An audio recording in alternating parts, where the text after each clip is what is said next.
जय हिंद, राम राम मेरे प्यारे भैया। तो आज हम बात करने वाले हैं एसएसजी कमांडो के बारे में कि आप कैसे एसएसजी कमांडो में जा सकते हो, एसएसजी कमांडो कैसे ज्वाइन कर सकते हो, हाइट कितनी होनी चाहिए, एज कितनी होनी चाहिए और उसी के साथ क्वालिफिकेशन क्या होनी चाहिए, भर्ती प्रोसेस क्या है और इसकी भर्ती कब तक होने वाली है। तो सारी जानकारी हम इसी वीडियो में देने वाले हैं, तो लास्ट तक बने रहना। बिना देरी के वीडियो को स्टार्ट करते हैं।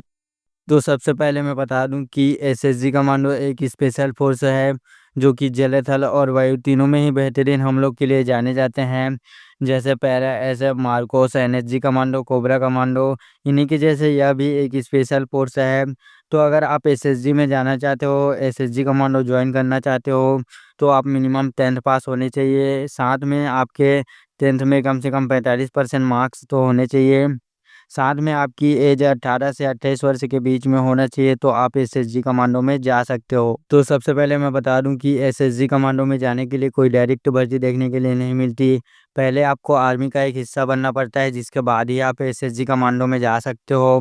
जैसे पैरा एसएफ में जाने के लिए पहले आपको अग्निवीर ज्वाइन करना पड़ता है, जिसके बाद आप पैरा एसएफ का फिजिकल क्लियर करके पैरा एसएफ में जाते हो।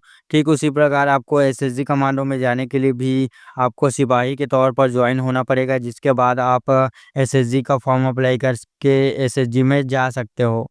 तो एसएसजी कमांडो में जाने के लिए आपको केवल एसएसजी का फिजिकल क्लियर करना होगा, क्योंकि जब आप सिपाही के तौर पर ज्वाइन होते हो तो आपको सोल्जर का एग्ज़ाम, फिजिकल और मेडिकल तीनों ही पास करके आगे आना होता है। तो आपको एसएसजी कमांडो में जाने के लिए दोबारा एग्ज़ाम और मेडिकल दिलाने की ज़रूरत नहीं है।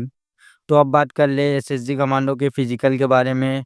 तो इसमें सबसे पहले आपका 5 किलोमीटर की रनिंग होती है। 5 किलोमीटर की रनिंग को आपको 20 मिनट से पहले कंप्लीट करना होता है। अगर आप 5 किलोमीटर की रनिंग को 20 मिनट से पहले कंप्लीट नहीं कर पाते तो आपको सीधे बाहर कर दिया जाएगा। ये कहने का 20 मिनट होता है, असल में आपको 17-18 मिनट से पहले कंप्लीट करना होता है 5 किलोमीटर की रनिंग को, जो कि बहुत ही लंबी रनिंग रहने वाली है।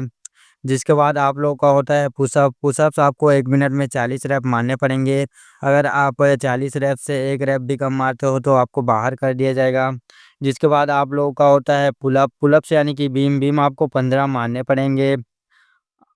तो यहाँ से आपको समझ में आ रहा होगा कि एसएसजी कमांडो का फिजिकल इतना आसान भी नहीं होता। जिसके बाद आप लोगों का होता है सिटअप्स। सिटअप्स के आपको 40 रैप मारने पड़ेंगे और आप देख ही सकते हो कि सिटअप्स कैसे परफॉर्म किया जाता है। लास्ट में होता है आप लोगों का स्विमिंग, यानी कि आपको तैराकी आनी चाहिए और इन लोगों के हिसाब से आपको कम से कम 2 साल का एक्सपीरियंस तो होना चाहिए तैराकी का। तो अगर आप इन सारे फिजिकल को क्लियर कर लेते हो तो आपको ट्रेनिंग के लिए भेज दिया जाएगा।